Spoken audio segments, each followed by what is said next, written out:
Баршаңызға сәлем. Бүгін біз сіздермен әсіп пісіріп үйренеміз. Ол үшін алдымен бізге осындай жүрек керек болады. Қараңыздар, жүрек қандай әдемі. Жүректі блендерден оңай өткізу үшін майдалап турап аламыз. Пиязды да, сосын басқа да чеснок болсын, қызыл перец болсын, барлығын блендерден өткізетіндей майдалап турап аламыз.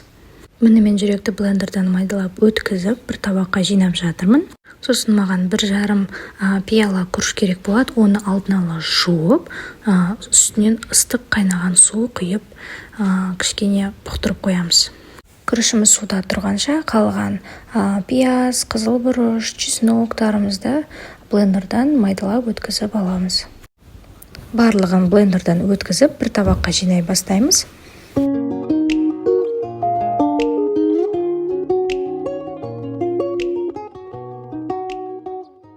Айта кетейін, мен мында кішкене ғана құйрық май қостым.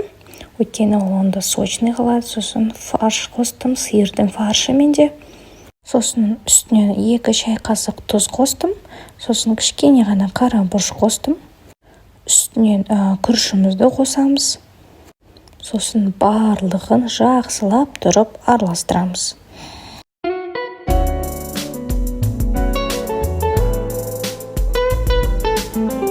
Араластырып болғаннан кейін осындай шекті аламыз да жайлап бір қасықпен оны толтыра бастаймыз. Негізі оны қатты толтырудың қажеті жоқ, сәл-пәл бос болу керек. Өйткені біз одан кейін оны колбаса, то есть сосиска түрінде немесе моншақ қылып байлай бастаймыз. Осындай қатты жіпті аламыз да, қатты жіппен орталарын қаттырақ буып аламыз. Мен бұл видеода бірін колбаска ретінде, екіншісін кішкентай моншақ ретінде будым.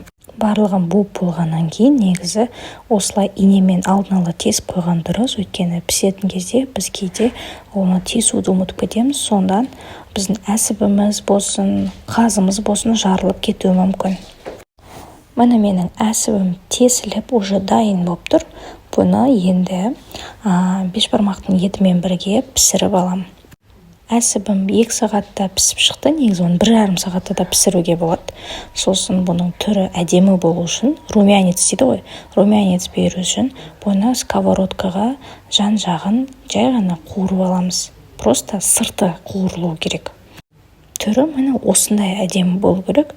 Бұны бір 5 минут қана кішкене сковородкаға, кішкене ғана түбіне май жағып қуырып аламыз.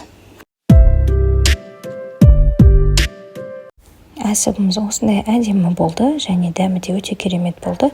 Сіздерге видео ұнаса, мен каналыма жазылуды, лайк басуды ұмытпаңыздар. Сіздерге ас болсын.